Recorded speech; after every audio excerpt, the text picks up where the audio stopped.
Estamos acostumbrados a pensar que la famosa mirada depredadora de Lauren Bacall, que enloqueció a millones, era la cúspide de su talento actoral y su innata sensualidad. Pero la realidad es aterradora. Ese gesto icónico nació de un intento desesperado de una chica de 19 años por ocultar un terror animal paralizante. Consumimos los mitos del cine como si fueran la verdad absoluta. Hollywood nos ha enseñado a creer en el cuento de las mujeres fatales, cuya gélida confianza y frío desprecio parecen innatos. Lauren Bacall pasó a la historia como el modelo de poder depredador e inquebrantable sobre hombres y circunstancias. La conciencia colectiva redujo con gusto su figura a un cigarrillo lánguidamente sostenido, ojos entrecerrados y el estatus de musa eterna de un gran actor. La industria nos vendió la imagen de una diva perfecta e inalcanzable. Pero si arrancamos esa lujosa máscara de celuloide, descubriremos un cuadro completamente diferente, mucho más complejo y a veces aterrador. Su famosa invulnerabilidad no era una bendición divina, sino una armadura impecable y pesada, forjada en el crisol de un pánico somático brutal. No nació fuerte, simplemente aprendió magistralmente a no mostrar su debilidad, engañando a un sistema que trituraba a personas mucho más resistentes. Y para entender la profundidad de esta grandiosa manipulación que duró toda una vida, debemos comenzar desde ese momento en que la fábrica de sueños intentó enterrarla viva en un sarcófago dorado de memorias ajenas. Acto 1. Rebelión contra el contrato póstumo. Estamos acostumbrados a ver la muerte de las grandes leyendas de Hollywood a través de una lente de melancolía romántica y luminosa. En nuestro inconsciente colectivo, la tragedia principal de una historia de amor icónica es la inevitable pérdida física del compañero y el vacío ensordecedor que le sigue. Pero para una mujer cuyo nombre estaba indisolublemente, casi químicamente, ligado a uno de los titanes cinematográficos del siglo XX, el final de ese amor fue solo el prólogo de una verdadera y escalofriante lucha por su propia identidad. En 1957, cuando Humphrey Bogart falleció, la enorme maquinaria de la industria no solo le ofreció a la entonces joven de 32 años, Lauren Bacall, sus condolencias de rigor. La fábrica de sueños le entregó solemnemente un contrato social invisible para el resto de su vida. Un contrato escrito no con tinta de imprenta, sino con las más feroces expectativas del público. El sistema, con una sonrisa de compasión, le ofreció el papel más seguro, monumental y absolutamente muerto, el estatus de eterna, inconsolable musa de un espectro incorpóreo. Hollywood históricamente adora construir necrópolis y monetizar magistralmente el dolor ajeno. Necesitaba críticamente una sacerdotisa devota al fuego eterno, una guardiana perfecta de la leyenda, congelada para siempre en el ámbar dorado de la grandeza ajena. La viuda de un gran hombre es un constructo increíblemente conveniente para la cultura de masas. La clásica viuda de Hollywood no comete errores estilísticos, no busca nuevos significados en la vida, está completamente despojada del derecho a una nueva pasión, ambiciones o ira. Debe servir como un memorial viviente, una escultura de mármol impecable contra la que cualquier escándalo se estrella. Y si Lauren hubiera aceptado dócilmente ponerse ese invisible sudario de luto, le habrían esperado décadas de adoración tranquila, estéril, pero absolutamente garantizada. Pero resultó ser una estratega demasiado visionaria como para acostarse voluntariamente en el sarcófago cómodo que le habían preparado. Imaginen esos días interminables y sofocantes en California justo después del funeral. El espacio de la enorme mansión en Beverly Hills parece físicamente denso por el dulce y embriagador aroma de cientos de lirios blancos y el seco susurro de telegramas gubernamentales. En las altas puertas de hierro forjado, los reporteros hacen guardia día y noche, con sus cámaras ávidas. Como buitres, esperan aunque sea un segundo de debilidad. Desean desesperadamente capturar a una mujer quebrada, destruida por el dolor, en un caro vestido negro, con los hombros caídos bajo el peso del abrumador aislamiento. Un destello brillante de magnesio, el seco clic del obturador. Esa imagen debía ser el sello final en su biografía independiente, convirtiéndola para siempre en un hermoso, pero mudo, apéndice del gran difunto. Pero las cámaras capturan una imagen completamente diferente, incomprensible para la multitud.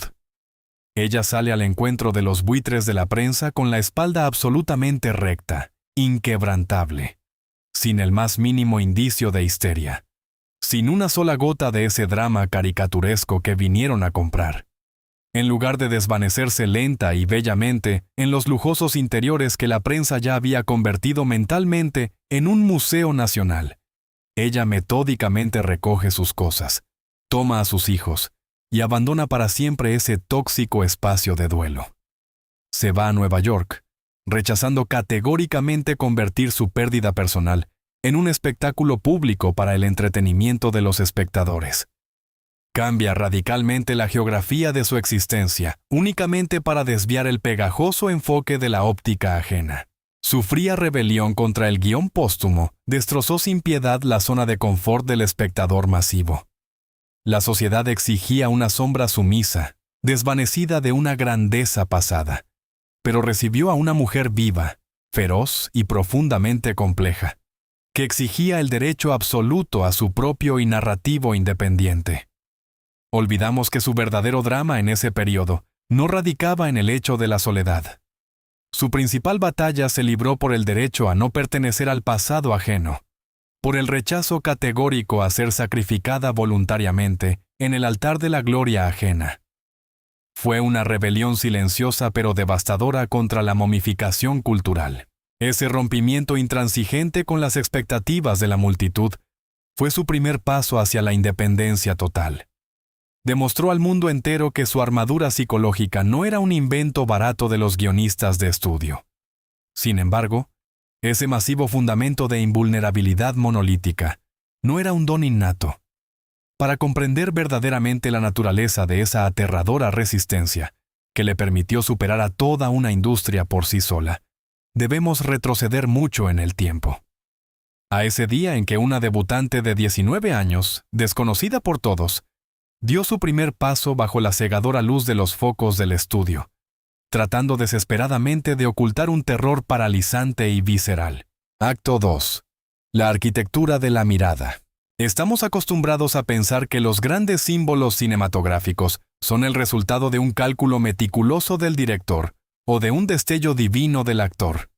En el panteón del cine negro clásico existe un código visual icónico, una mirada depredadora lanzada desde abajo, que atraviesa la pantalla y paraliza la voluntad del interlocutor. Es el símbolo del dominio femenino absoluto, la encarnación de una confianza helada, ante la cual cualquier autoridad se desvanece. Lo llamamos el magnetismo característico de la femme fatale. Pero, ¿y si el fundamento del mayor triunfo del siglo XX no se basara en una fuerza interna, sino en un terror total y cegador? La verdad histórica destruye sin piedad el mito brillante. Uno de los gestos más reconocibles en la historia de la cultura pop nació de un intento desesperado de engañar a su propia fisiología. La anatomía de la famosa mirada es la historia de una grandiosa rebelión somática. Lo que millones de espectadores entusiastas tomaron por una técnica de seducción calculada, en realidad era un protocolo de supervivencia de emergencia. La industria vendió esta imagen como la quinta esencia de la sexualidad contenida. La chica de los párpados medio cerrados parecía la dueña de la situación, jugando con el mundo solo bajo sus propias reglas. Pero detrás de esa fachada impecable, se escondía un sistema nervioso trabajando al límite de las capacidades humanas, y un cuerpo que se negaba rotundamente a obedecer a la razón. 1944. El primer día de rodaje de su película debut. El enorme y resonante set se asemeja a una trituradora industrial ardiente. El aire es pesado, impregnado del olor a polvo caliente y celuloide derritiéndose.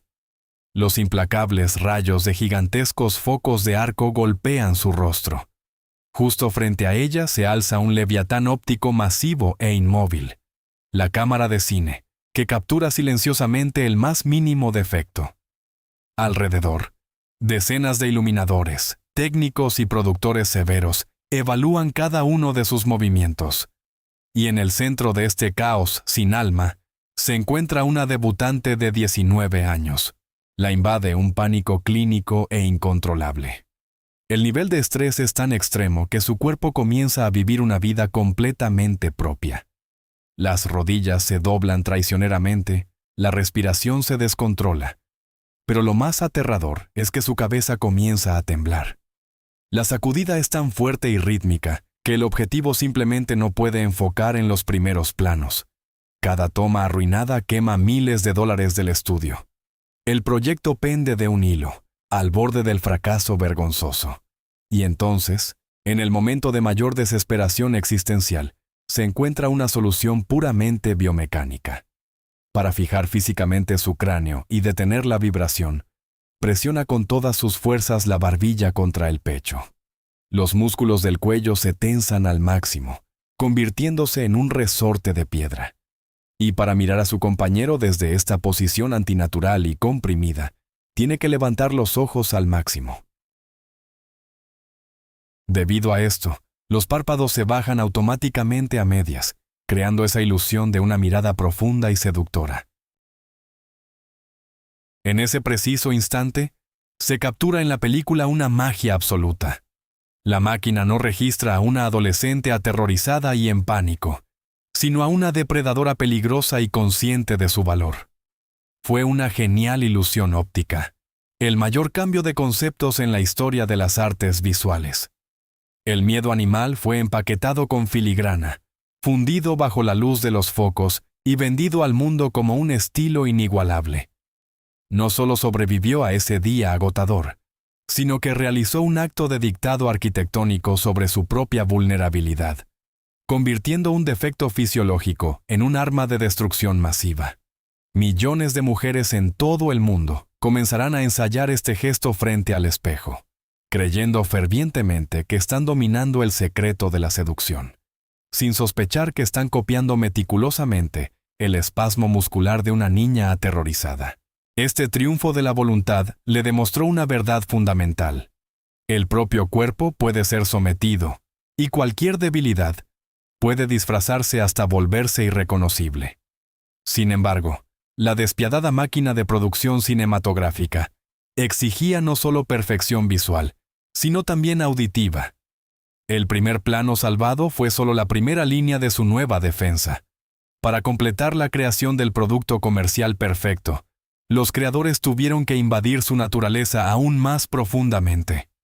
Y si la famosa mirada fue el resultado de un ingenioso truco fisiológico, la voz, que se convirtió en su segunda tarjeta de presentación, requirió un trato biológico mucho más cruel e irreversible. Acto 3. La voz como pacto con el diablo. En el vasto universo del cine mundial, solemos ver la magia de la voz humana como un don biológico absoluto, ajeno a cualquier intervención artificial. El tradicional paradigma de Hollywood en los años 40 exigía a las jóvenes heroínas una feminidad clara y melodiosa.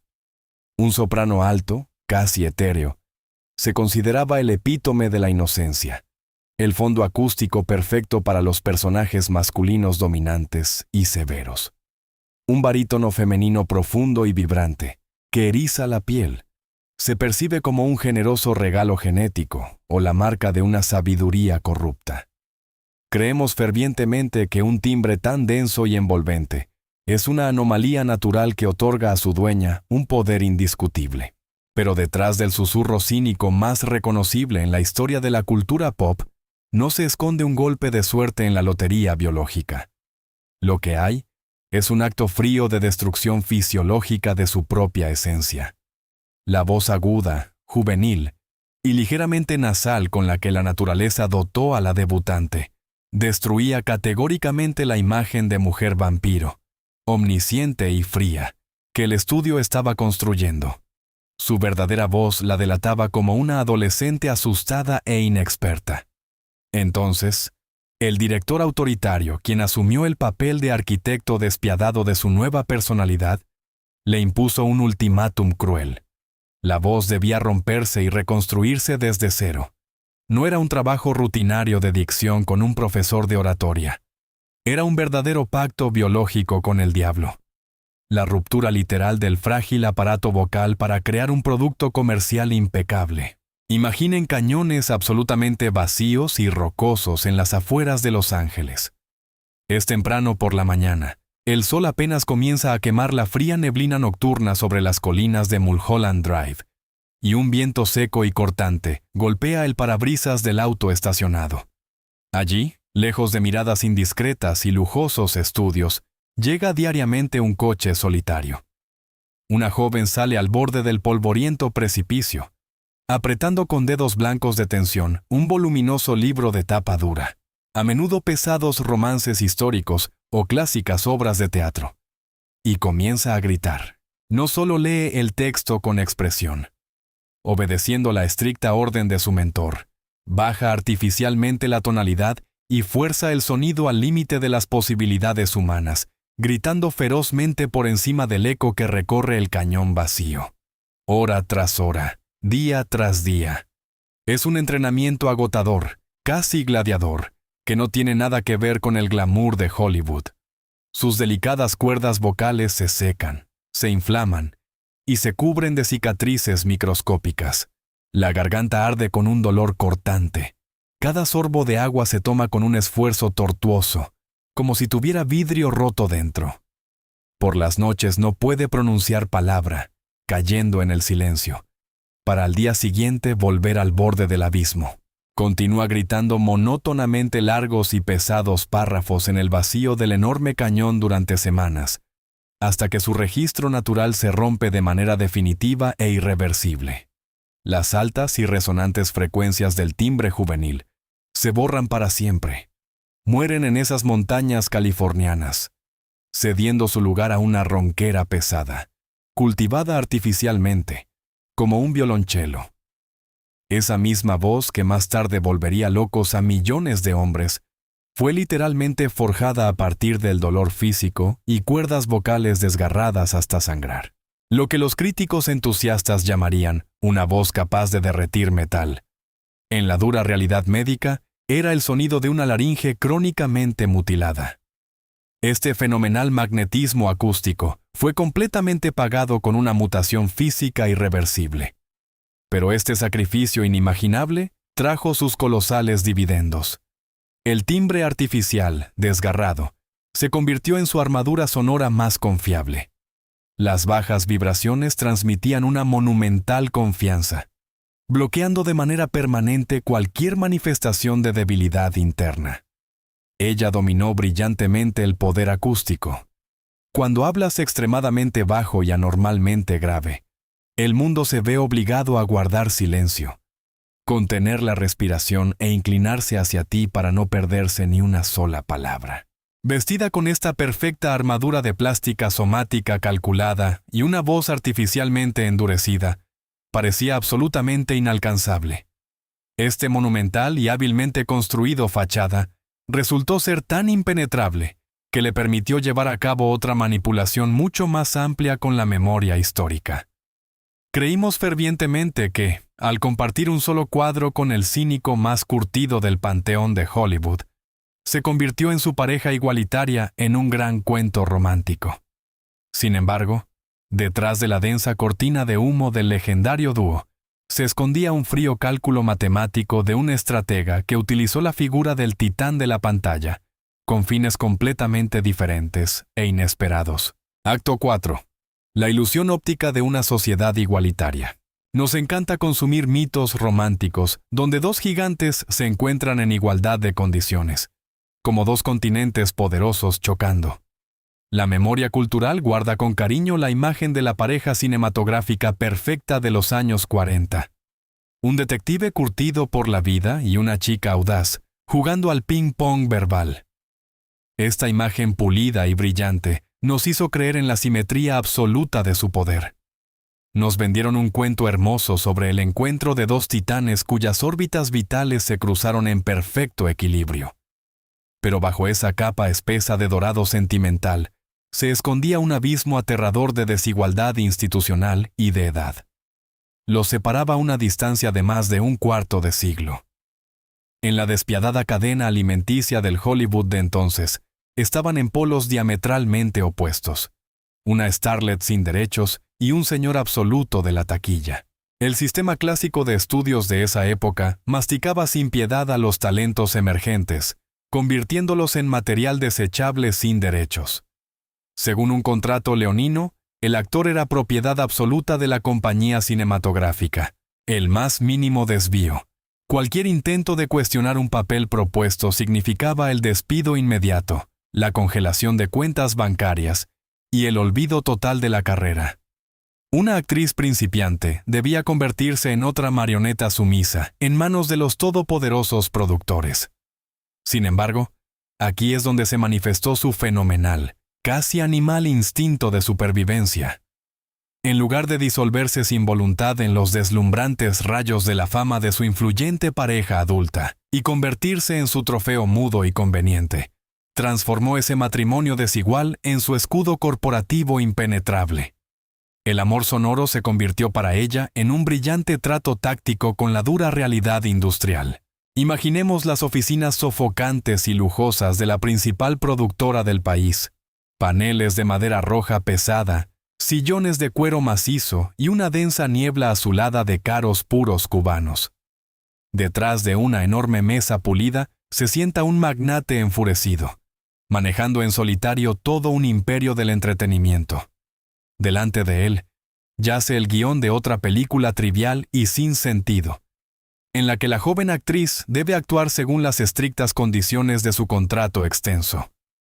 En esos tiempos duros, rechazar un papel para un novato era equivalente a un fusilamiento profesional. El jefe enfurecido está listo para, con un solo trazo de su pluma, enviar a la chica rebelde a la lista negra, privándola del derecho a aparecer en la gran pantalla. El aire en la espaciosa oficina literalmente vibra de tensión. Su futura carrera pende de un hilo finísimo, pero ella se mantiene frente a la enorme mesa absolutamente imperturbable. Porque detrás de ella se alza, invisible pero físicamente palpable, la figura monumental del principal motor de taquilla de la época. Ella entiende a la perfección las reglas no escritas del juego. El sistema puede aplastar fácilmente a una estrella en ascenso, pero la fábrica de sueños nunca se arriesgará a una confrontación abierta con el actor más pagado e intocable de la generación, de quien ahora es oficialmente la esposa legítima. Toda la ira del poderoso productor se estrella contra este estatus de hierro. El dueño del estudio rechina los dientes, lanza los documentos de vuelta al escritorio con furia impotente y retrocede. Ella sale de la oficina como vencedora, evitando elegantemente un destino humillante. Fue la máxima expresión de diplomacia corporativa. Nos hemos acostumbrado a admirar ciegamente su pasión en pantalla, mientras que su verdadera victoria adulta se desarrollaba en los oscuros pasillos del poder. Usó la colosal figura de su compañero, no para esconderse cobardemente detrás de él del mundo exterior, sino para construir a su alrededor una zona de total inviolabilidad profesional. La unión oficial se convirtió en una especie de inmunidad diplomática, permitiéndole rechazar con calma proyectos de tercera categoría y dictar sus propias condiciones en una máquina que nunca perdonaba la independencia. Ingeniosamente, superó al depredador capitalista con sus propios métodos. Sin embargo, este acogedor y seguro capullo podría fácilmente haberla convertido en una diva mimada y apolítica, cuyos intereses se limitan a probarse vestidos y asistir a lujosas fiestas. Pero bajo la máscara de esposa elegante, se escondía una mente feroz e independiente, que pronto la llevaría a la vanguardia de una batalla social completamente diferente y mucho más peligrosa. Una batalla en la que incluso la gigantesca sombra de su gran compañero de vida no podría servir como refugio seguro del castigo de todo un aparato estatal. Acto 5. El intelecto político tras la cortina de humo. Nos hemos acostumbrado a ver la era dorada del cine como una época de escapismo puro y refinado. En nuestro inconsciente colectivo, las estrellas de aquel tiempo lejano son seres etéreos, cuya única misión profesional era adornar las portadas de revistas y regalar sonrisas despreocupadas al mundo. La narrativa cultural dictaba que una mujer increíblemente bella en la gran pantalla debía tener una esencia vacía, meramente decorativa. Una especie de lobotomía contractual exigía que las grandes estrellas carecieran de pensamientos propios más allá del guión que se les daba. La prensa les preguntaba solo sobre recetas de cocina, secretos de maquillaje y las próximas fiestas de sociedad. Cualquier muestra pública de profundo intelecto, y más aún de una posición cívica independiente y aguda, era un boleto seguro al exilio social para una actriz comercialmente exitosa. Pero tras la densa cortina de glamour exquisito, se ocultaba una mente despiadada, sarcástica y profundamente analítica, que se negaba categóricamente a jugar según las reglas del silencio estético. En el otoño de 1947, una parálisis venenosa de paranoia se cierne sobre el país. La enorme maquinaria estatal lanza una caza sin precedentes contra los disidentes, destrozando sin piedad las vidas de los mejores escritores y directores bajo el cínico pretexto de proteger la seguridad nacional. Un comité gubernamental convierte la capital en una arena de represalias políticas ejemplares. El miedo animal paraliza a toda la élite creativa del país. Muchos de los que antes eran líderes de opinión se encierran cobardemente en sus mansiones vigiladas, prefiriendo esconderse en la sombra segura, delatando a colegas en interminables interrogatorios. Sin embargo, ella, en el apogeo de su fenomenal y frágil popularidad, cuando cualquier paso en falso amenazaba con romper contratos y ganarse el odio del público conservador, elige una estrategia completamente diferente.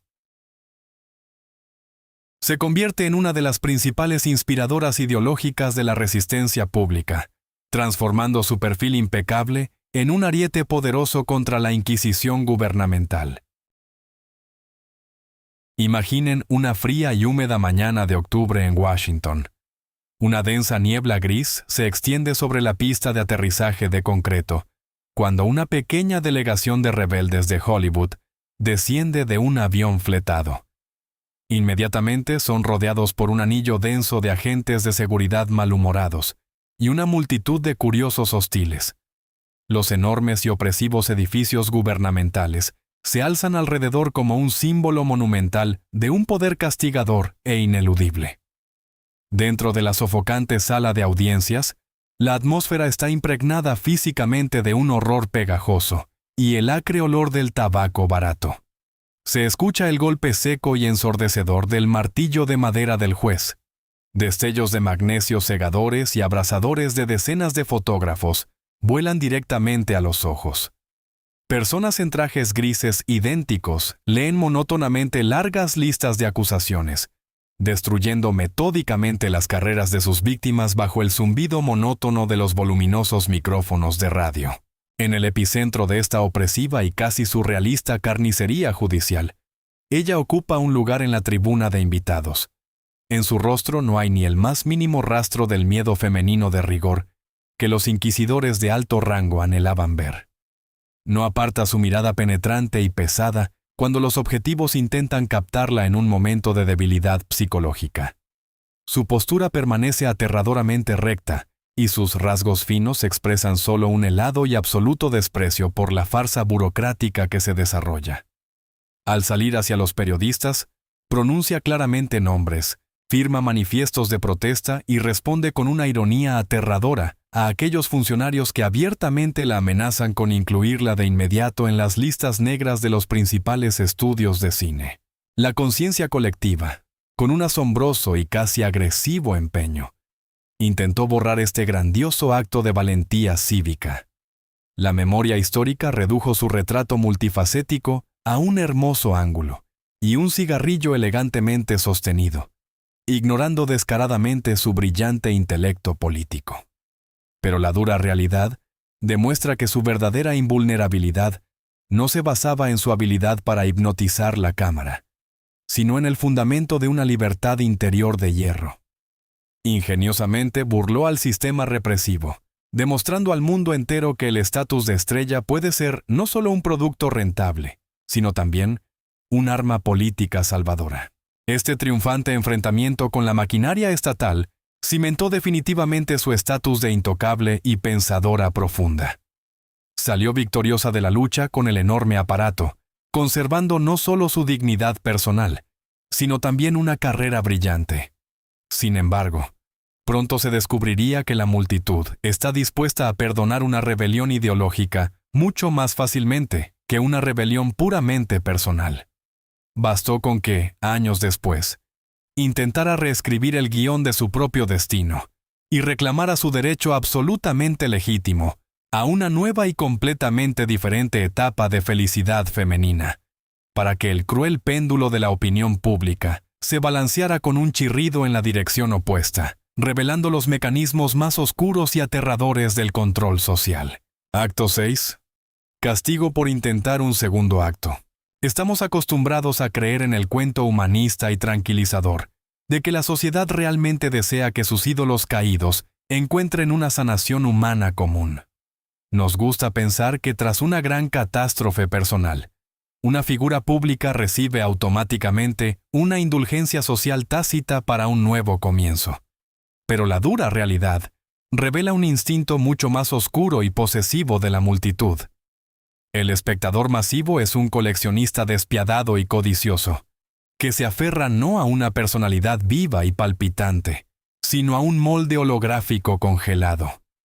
El público deifica a los íconos solo hasta el momento en que obedientemente sirven el mito ya aprendido de memoria, cómodo para la digestión.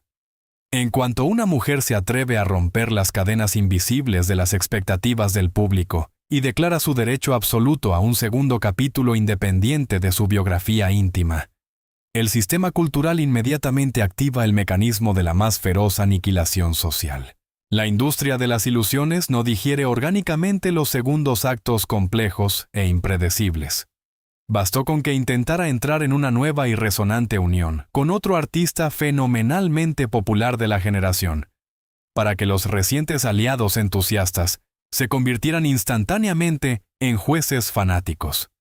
No fue simplemente otro escándalo de prensa común, de los que siempre se ha jactado la prensa occidental. Fue una flagelación pública despiadada y ejemplar por traicionar el gran relato histórico. La fábrica de sueños no pudo perdonarle la osadía de ser una entidad verdaderamente viva, deseante y autónoma.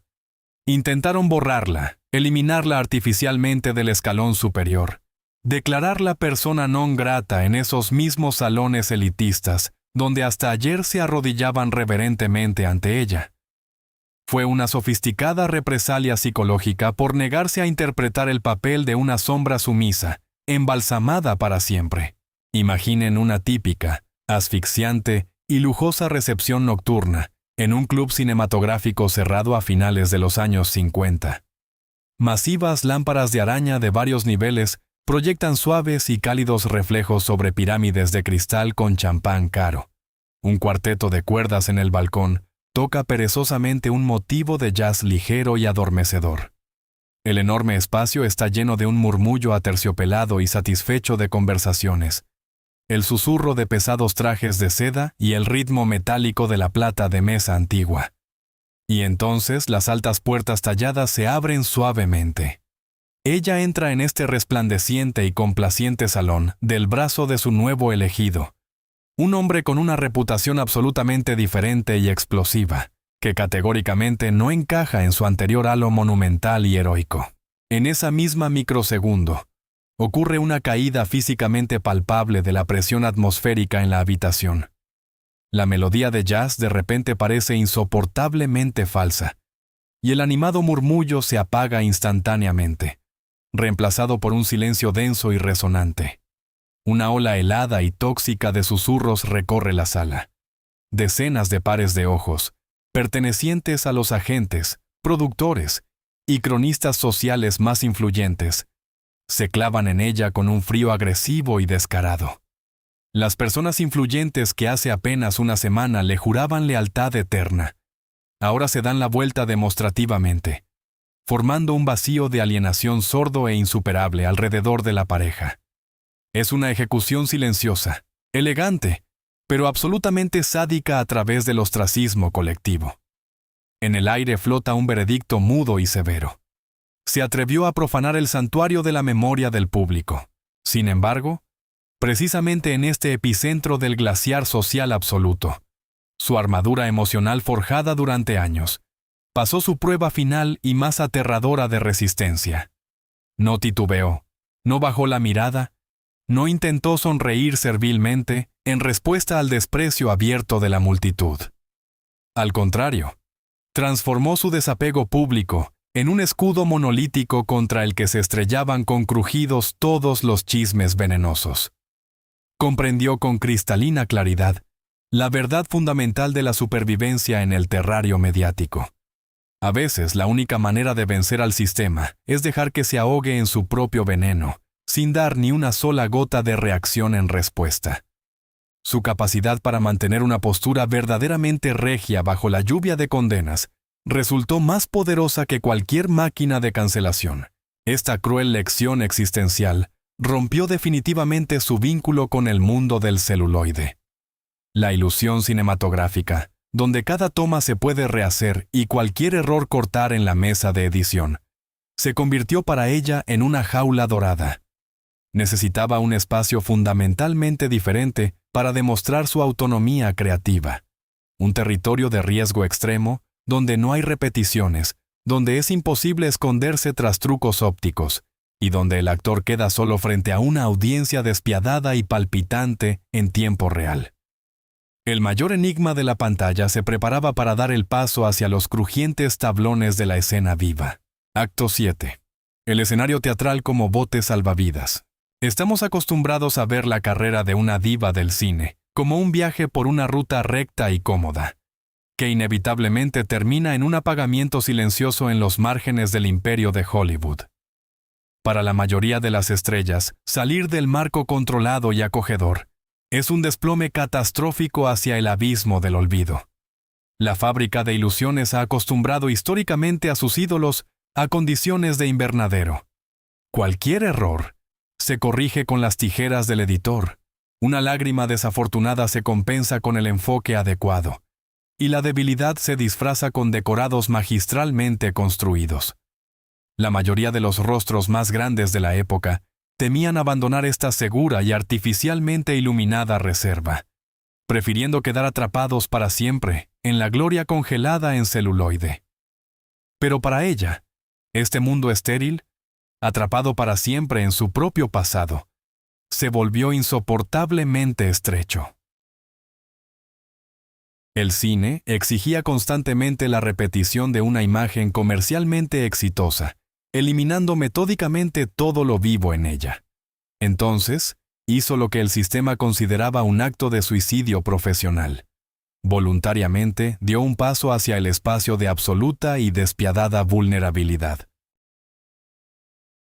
Los escenarios teatrales de Nueva York, a principios de los años 70, no son un bote salvavidas para los náufragos, sino un verdadero anfiteatro de gladiadores.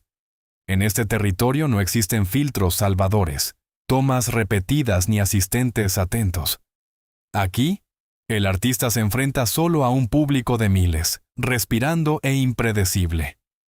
Para una mujer cuya leyenda se construyó completamente sobre la magia del primer plano cinematográfico y el trabajo filigrana con la mímica microscópica, el paso al gran escenario parecía una locura.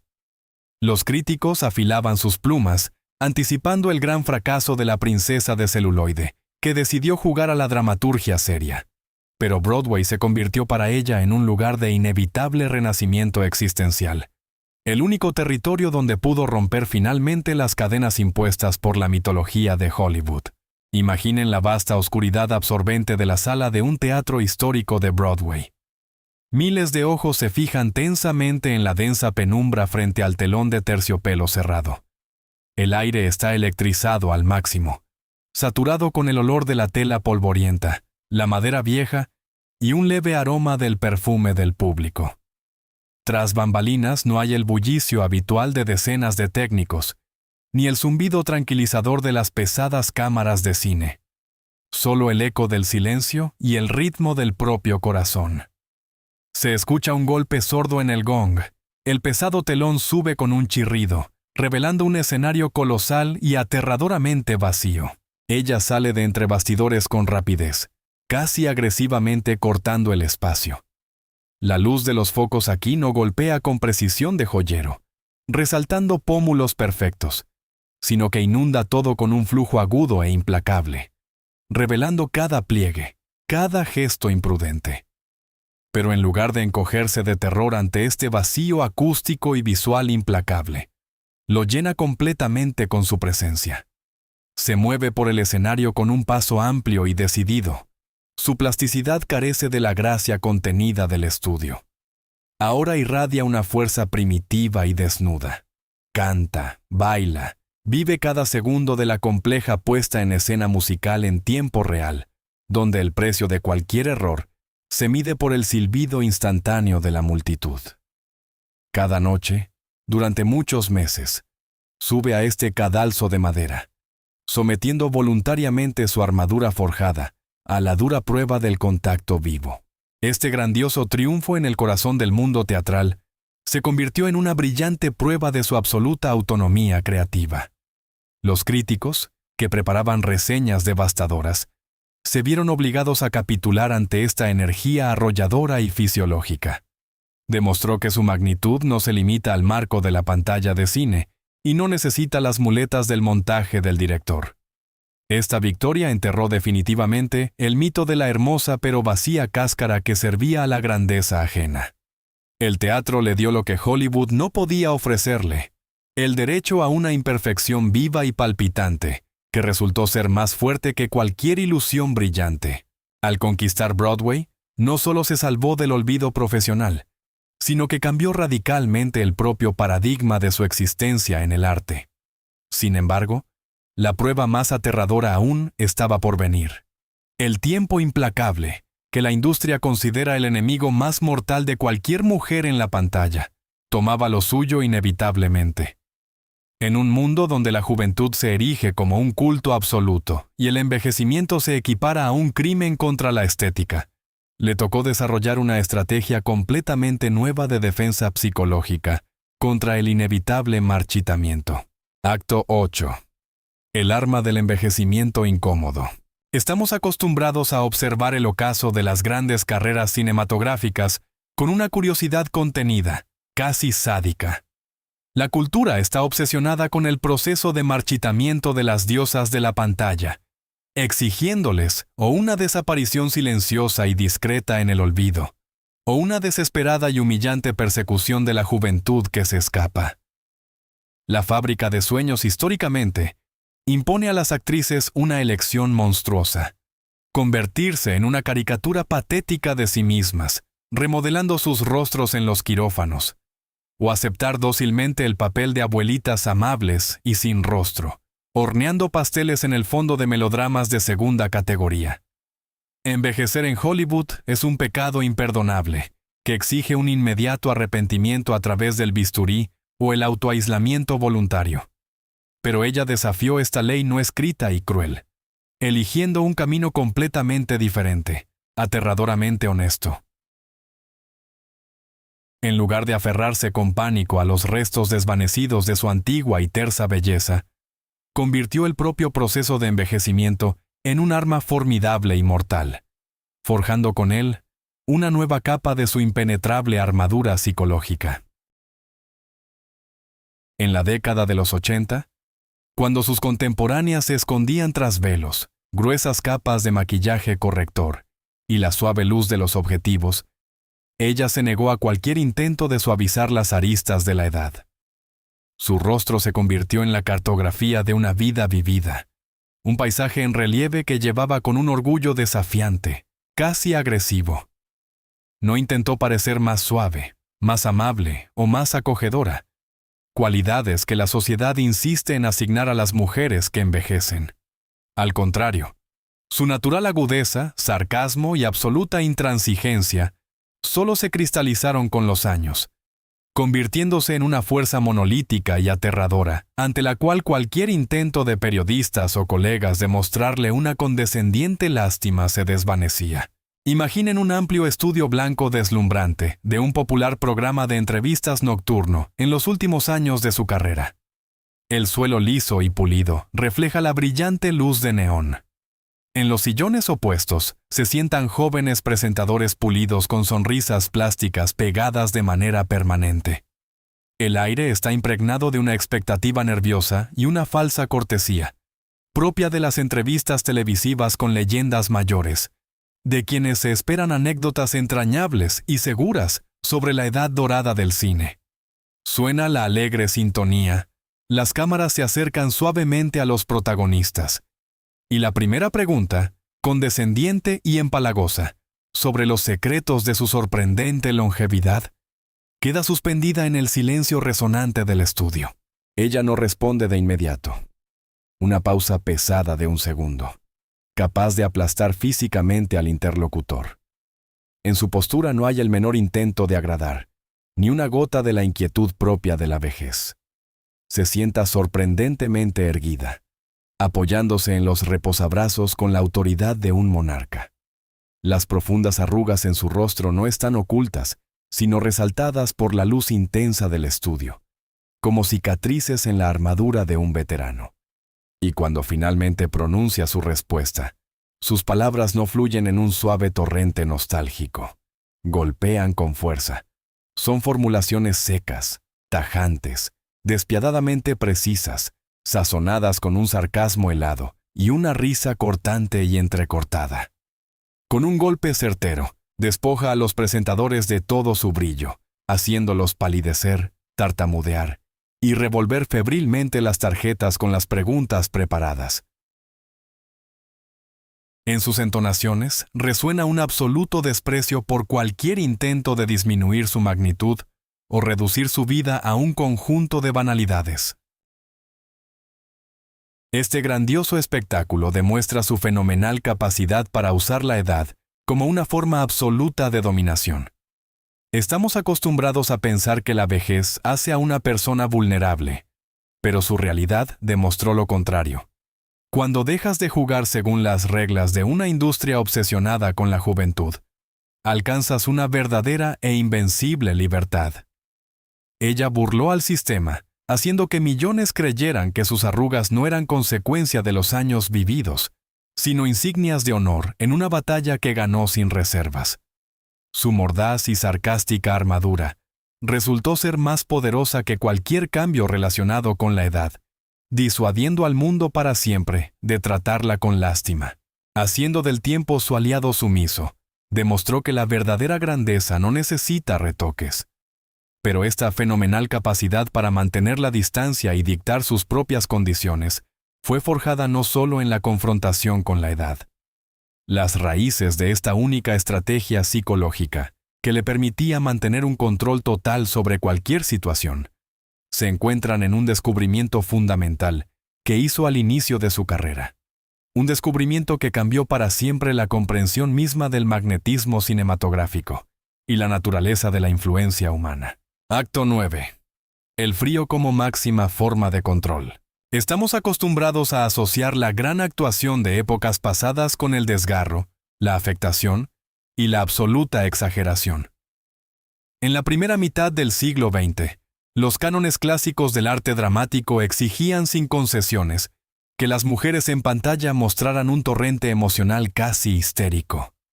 Manos retorcidas, llantos teatrales estruendosos, suspiros convulsos y ojos abiertos de horror fingido. Así era la partitura aprobada por la industria para el sufrimiento femenino. El público ansiaba ver cómo la heroína literalmente se desbordaba en sentimientos, cómo su sistema nervioso se agitaba en agonía abierta para el entretenimiento de una audiencia devoradora.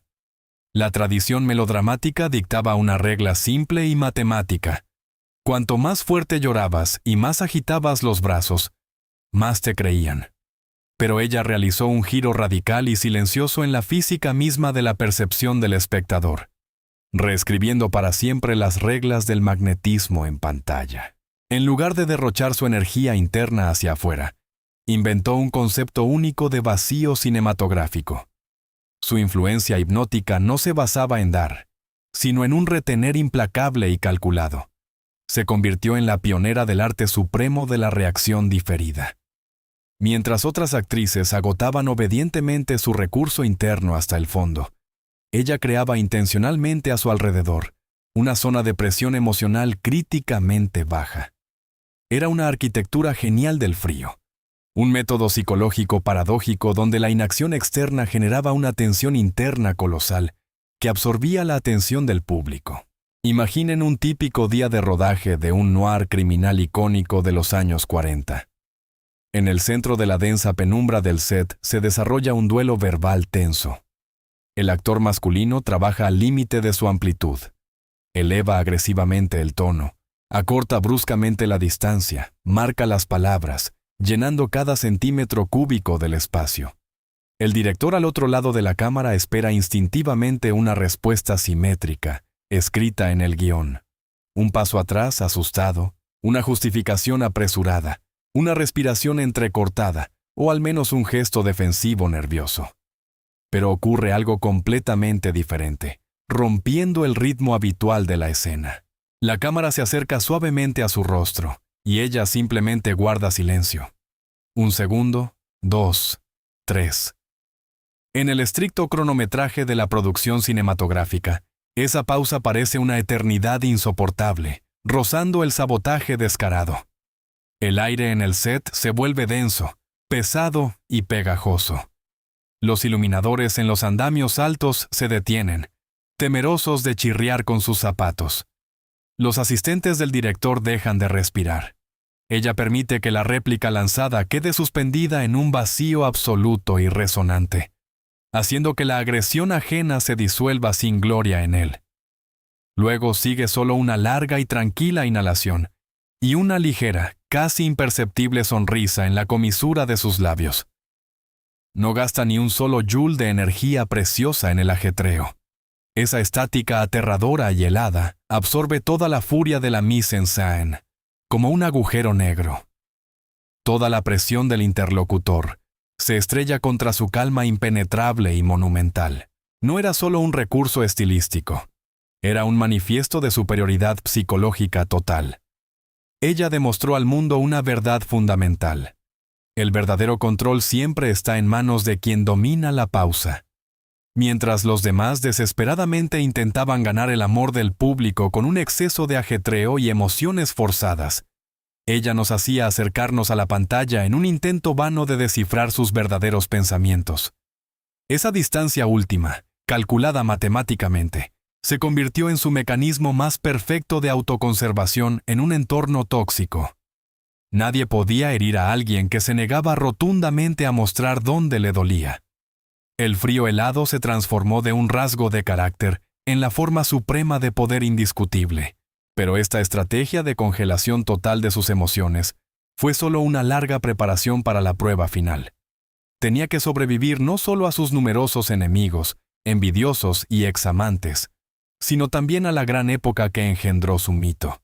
Cómo jugó su última y más agotadora partida con la historia, demostrando al mundo entero que en la despiadada ruleta de Hollywood no gana el talento más brillante, sino quien posee la resistencia más fenomenal.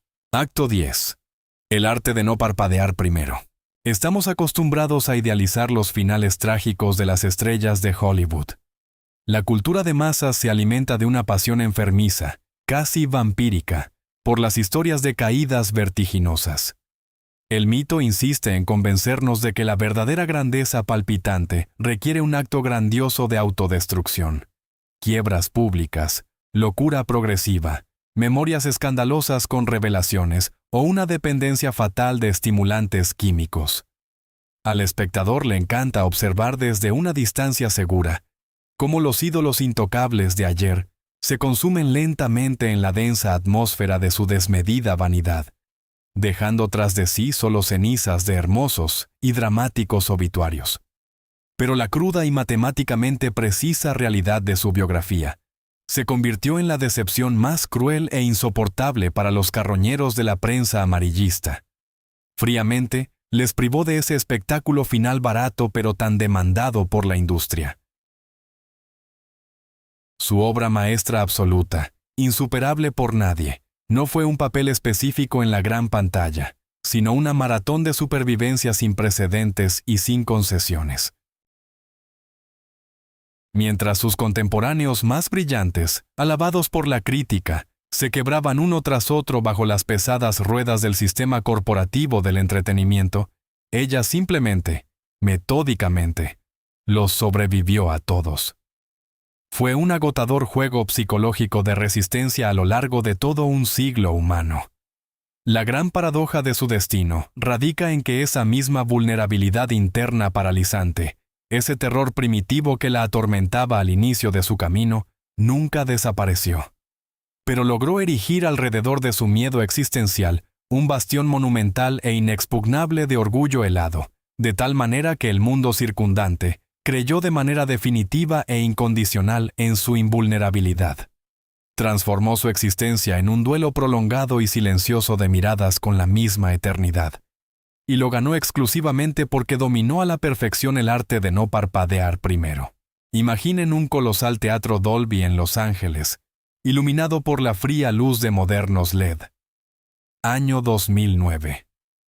La ceremonia anual de entrega de los máximos premios de la Academia de Cine estadounidense. El vasto espacio está repleto de una generación completamente nueva de estrellas, inquietas, digitales, patológicamente dependientes de las calificaciones momentáneas y del flujo interminable de las redes sociales. Para este público variopinto, la era dorada de los años 40 es una arqueología polvorienta y abstracta, un conjunto de postales en blanco y negro. Y entonces, desde el escenario, anuncian solemnemente su nombre para recibir la estatuilla dorada honorífica por logros en vida. La sala se pone de pie en un impulso programado, estallando en una ovación ensordecedora. Decenas de miles de ojos se centran en el escenario, esperando instintivamente ver la imagen habitual y sentimental. Una mujer anciana, frágil, quebrada por el tiempo implacable, derramando una lágrima de emoción ante la multitud entusiasta. Pero ella avanza hacia el micrófono central con un paso sorprendentemente firme y marcado de vencedora.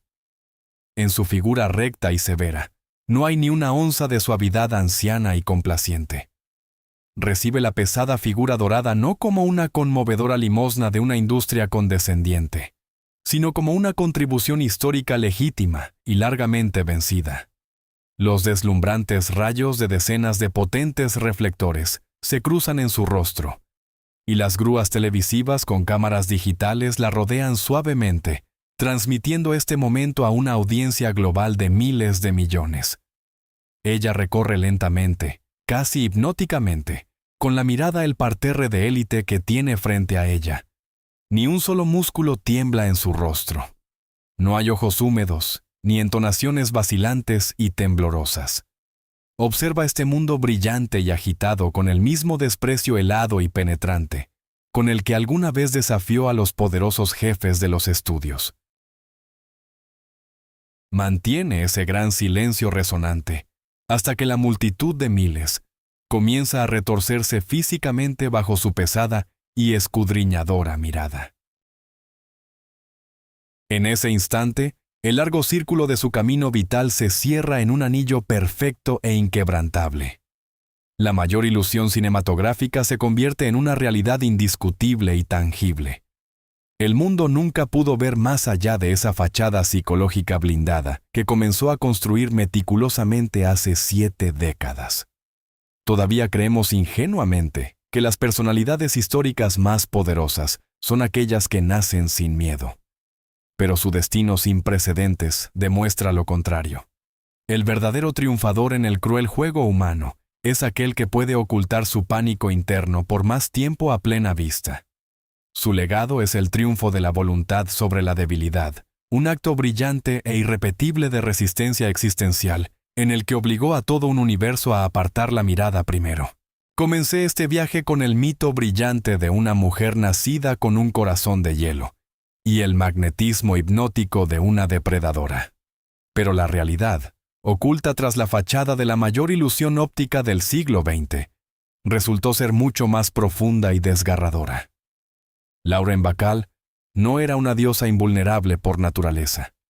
Era una arquitecta genial de su propia personalidad, que tomó su miedo paralizante, casi animal, y con sus propias manos lo forjó en una armadura social impenetrable. Su legado no es solo la crónica de una brillante carrera en Hollywood, es un monumental curso magistral de supervivencia en un entorno tóxico. Nos demostró a todos una verdad absoluta. La verdadera fuerza no reside en un valor innato, sino en el control total y matemático sobre quién y cuándo tiene derecho a ver tu debilidad. Engañó a la despiadada máquina de sueños, obligando a todo un mundo a apartar la mirada primero. Si esta historia te ha hecho replantearte la naturaleza del poder humano y los mecanismos para crear leyendas culturales, suscríbete a mi canal. Comparte en los comentarios. ¿Crees que el fin justifica una supresión tan cruel de la propia naturaleza en pos de una imagen pública impecable?